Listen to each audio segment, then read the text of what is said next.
श्री स्वामी समर्थ. तर सकाळ सकाळ छान अशी देवाची देवपूजा केली आणि त्यानंतर ना आवरून हॉटेलवरती आलो आणि आजचा सकाळचा नाश्ता आम्ही हॉटेलवरतीच केला, स्टाफसाठी केला होता तोच.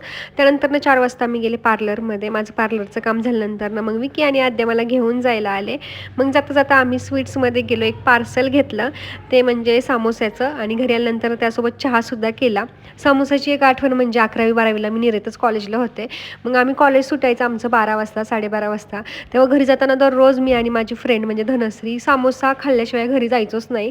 कधी माझ्याकडे पैसे असायचे, कधी तिच्याकडे. मग आम्ही दोघे अल्टरनेट पैसे देऊन समोसा खाल्ल्याशिवाय घरी जायचोच नाही. एवढा समोसा प्रचंड आम्हाला आवडायचा. समोसा वगैरे खाऊन झाल्यानंतर आद्याला खायला पिलं घातलं. त्यानंतर बॅग भरायला घेतली, कारण आजच मी फलटणला जाणार होते. रामयात्रा आहे फलटणची उद्या, त्यासाठीच. आणि काय काय भरून काय काय नको असं झालं होतं, कारण थंडी वाढली एवढी.